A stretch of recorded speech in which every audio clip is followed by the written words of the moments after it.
झनक करेगी बहुत जल्द आदित्य कपूर से शादी। रुद्र ने भी दिया झनक को शादी का प्रपोजल। अब क्या झनक तूफान आएगा झनक की ज़िंदगी में? जी हाँ दोस्तों, हम बात कर रहे हैं स्टार प्लस के शो झनक की। दोस्तों, सीरियल झनक में आप देखने वाले हैं बूढ़ो माँ जब झनक को खाना खिला रही होती हैं, तब झनक खाना खाने से मना कर देती है और यहाँ पे अर्शी टोंट मारती है हुई करती है कि कितने नखरे दिखा रही हो ये लड़की। एक तो हमारे घर में बेवजह आके बैठ गई है और ऊपर से खाना नहीं खा रही है। खाना कैसे खाई नौटंकी कर रही है। यहाँ अनिरुद्ध उसे समझाता है कि नहीं झनक, तुम्हें खाना खाना होगा। तुम बहुत कमज़ोर हो गई हो, बीमार हो गई हो। अगर तुमने खाना नहीं खाया तो ड्रिप चढ़ाने पड़ेगी। पर यहाँ पे झनक फिर भी खाना नहीं खा रही होती है। उसके साथ आप देखने वाले हैं कि थम्मी यहाँ आती है कि हमारे घर में बहुत जल्द जो है छोटोन की शादी होगी। इस वजह से हम इस घर में कोई भी शादी नहीं करने वाले हैं। हम नहीं चाहते हैं कि किसी की भी मौत का साया हमारे घर पर पड़े। ना झनक को यह बात बहुत ज़्यादा हर्ट होती है। वह भी कहती है कि मैं भी नहीं चाहती कि मेरे पिता के साथ इस घर से हो। मैं कहीं और देख लूँगी। मुझे इस घर से आप जाने दीजिए। मुझे मेरे हाल पर सब छोड़ दीजिए। बड़ो माया जनक को बहुत समझाती हैं और कहती हैं कि नहीं बेटा, ऐसे नहीं बोलो, यह हमारा भी घर है, तुम्हारा भी घर है। और आप देखने वाले हैं कि यहाँ मिमी बिपाशा को बुलाती है और उसको बुलाती है और कहती है कि जाकर जनक से कह दो कि इस रात के टाइम पर क्या करना है क्या नहीं करना, वो सब कुछ जाकर उसे बता दो।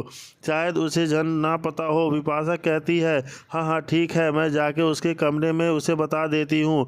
जो यहाँ आप देखने वाले हैं कि बिपाशा आती है झनक के कमरे में, लेकिन जैसे वो झनक के कमरे में आती है वो देखती है कि अनिरुद्ध तो पहले से ही मौजूद है झनक के साथ। आखिर क्या बात हो रही है दोनों के बीच, तो इस बस एक कान लगा के दोनों की बातें सुन रही होती है।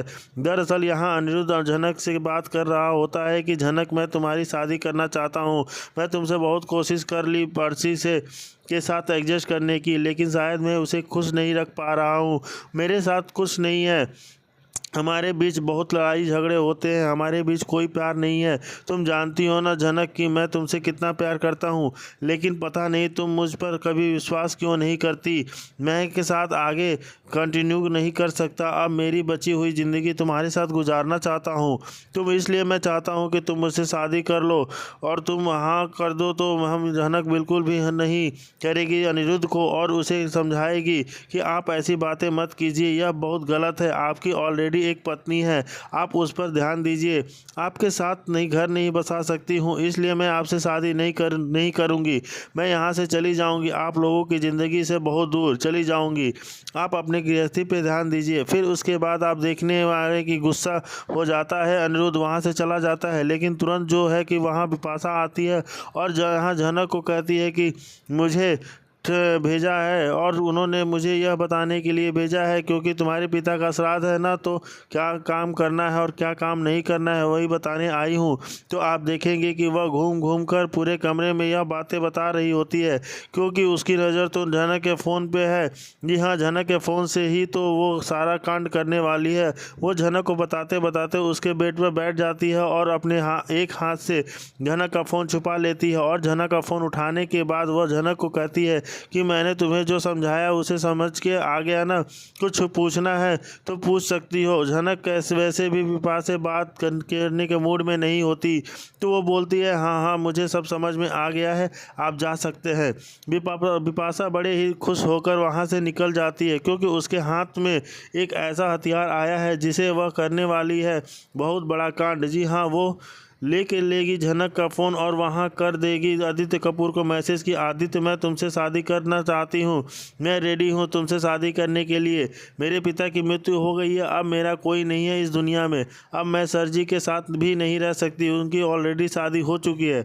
और मुझे एक टाइम पर शादी के लिए प्रपोज भी किया था, उस समय मैंने मना कर दिया था, लेकिन अब मैं रेडी हूँ, आपसे शादी करना चाहती हूँ। तो दोस्तों आप सोचिए, जब ऐसा मैसेज आदित्य कपूर को झनक के के फ़ोन से आएगा तो आदित्य कितना खुश हो जाएगा। आदित्य को भी लग जाएगा बहुत बड़ा शौक कि भाई इतने अचानक से झनक ने मुझसे शादी करने के लिए हाँ कैसे कर दी, यहाँ कैसे चमत्कार हो रहा है, कितने अच्छे दिन आ गए हैं। वो बहुत ज़्यादा घूम जाएगा और जाने वाला है। आप देखेंगे वो फटाफट अपना बैग पैक करेगा और तुरंत जो है कि बोस हाउस में के लिए निकल जाएगा। जैसे ही आदित्य कपूर बोस हाउस में एंट्री लेगा वहाँ होगा बड़ा धमाका। फिर यहाँ पे वो सारी चीज़ें डिस्कस होगी। अनिरुद्ध हैरान होगा कि झनक ने एकदम से आदित्य को शादी के लिए हाँ कर दी। मैंने जब झनक को कहा कि मैं तुमसे शादी करना चाहता हूँ तो उसने मना कर दिया। और झनक क्या कह रही थी कि मुझे किसी की ज़रूरत नहीं है, मैं अपनी ज़िंदगी अकेले बिता पर लूँगी। पर यह क्या, उसने तो आदित्य को बुला लिया, अब उससे शादी करने के लिए रेडी भी हो गई है। तो आप देखेंगे झनक शुरू में तो मना करेगी कि मैंने इस तरह का कोई भी मैसेज आपको नहीं किया। आदित्य वैसे ही बात सुनकर डिप्रेस लेकिन वो झनक से कहेगा कि नहीं झनक, अब मैं तुमसे शादी करना चाहता हूँ, तुम हाँ कर दो। जानती हो ना कि मैं तुमसे कितना प्यार करता हूँ, मैं तुम्हारे साथ घर बसाना चाहता हूँ, मैं तुम्हारा साथ थामना चाहता हूँ। तुम अनिरुद्ध से साथ नहीं रहना चाहती, किसी न किसी को तो ज़रूरत पड़ेगी ना तुम्हें। अपने जीवन में कोई भी इंसान अकेले जीवन नहीं काट सकता, बहुत मुश्किल होता है। तो अगर मैं तुम्हारा साथ हाथ थामना चाहता हूँ तो तुम हाँ कर दो। जब तक तुम हाँ नहीं कहोगी और यहाँ से नहीं जाऊँगा।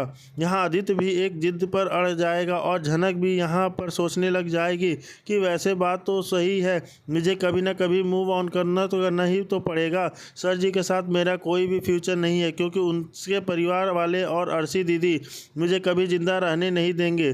तो बेहतर होगा कि सर जी को अपनी ज़िंदगी अर्शी दीदी के साथ बिताएं। मैं इस घर से दूर चली जाऊंगी ना, तभी मेरी ज़िंदगी में और इनकी ज़िंदगी में शांति होगी रहेगी। बात आदित्य की तो आदित्य बहुत अच्छे इंसान है, मेरे बहुत अच्छे दोस्त हैं, मुझे अच्छे से अंडरस्टैंड करते हैं। ठीक है, मैं इनसे शादी करने के लिए तैयार हूँ। तो यहाँ पर झनक रजामंद हो जाएगी, वो शादी करने के लिए तैयार हो जाएगी आदित्य के साथ। झनक फिर से बसाने वाली है अपना घर आदित्य के साथ। यह सुनने के बाद अनिरुद्ध को लग जाएगा बहुत बड़ा शौक, क्योंकि वह झनक को किसी के साथ नहीं देख सकता। वो नहीं चाहता कि आदित्य और झनक एक हो जाएं, लेकिन अब झनक मैंने जब फैसला ले ही लिया है तो अनिरुद्ध उससे क्या कहेगा कि उसको थोड़े टाइम बाद अनिरुद्ध के सर पर एक और बॉम्ब फूटने वाला है। जी हाँ, वो बॉम्ब फोड़ने वाली है अर्शी मुखर्जी। झनक ने तो यह बात कह दी, अनिरुद्ध को झटका दे ही दिया है, लेकिन अब अर्शी की बारी में वो भी देगी अनिरुद्ध को बहुत बड़ा झटका। बाद अनिरुद्ध बिल्कुल टूट जाएगा कि अब मैं क्या करूं, क्योंकि वह चाह के भी अब झनक को रोक नहीं पाएगा, क्योंकि जब मियाँ बीबी राजी तो क्या करेगा काजी। अनिरुद्ध इसमें क्या कर सकता है। तो दोस्तों आप हमें बताइए कि झनक जब यह डिसीजन लेगी आदित्य कपूर के साथ शादी करने की तो आपको कैसा लगेगा। क्या आप चाहते हैं कि सच में झनक बसा ले अपना घर आदित्य के साथ और सूखी सूखी जीवन बिताए, या आप चाहते हैं कि ऐसा नहीं हो, बिल्कुल नहीं होना चाहिए। अनिरुद्ध को अपने प्यार के लिए लड़ना चाहिए, उसे झनक को पा ही लेना चाहिए, जब चाहे उसके लिए किसी से भी लड़ना पड़े। वेल, क्या होगा अनिरुद्ध का आगे का डिसीजन यह तो आने वाले एपिसोड में ही बताएंगे। लेकिन फ़िलहाल आप देखने वाले हैं कि जब शादी की बात हो रही है तो बहुत जल्द शादी का ट्रैक आएगा। एक तरफ आप देखने वाले हैं कि मीनू और छोटोन की शादी को दिखाया जाएगा, वहीं दूसरी तरफ अब झनक और आदित्य की भी शादी की तैयारियां जल्द शुरू हो जाएंगी। दोस्तों मेकर्स जो है बार बार या तो हॉस्पिटल का सीन ये ले आएगा या हॉस्पिटल का सीन ख़त्म होगा तो शादी का सीन ले आएगा, तो बस यहाँ पे फिर से शादी खेला जाएगा और जितना मेलोड्रामा क्रिएट किया जाएगा कि शादी होगी, अंत में रिजल्ट कुछ और ही होता है। वेल, सच में झनक और आदित्य की शादी होगी या नहीं होगी यह तो आने वाले एपिसोड से ही पता चलेगा। लेकिन फ़िलहाल आपकी जो भी राय है आप हमें कमेंट सेक्शन में बताइए। साथ ही अपने वीडियो को लाइक कीजिए और सब्सक्राइब कीजिए फॉर मोर अपडेट्स।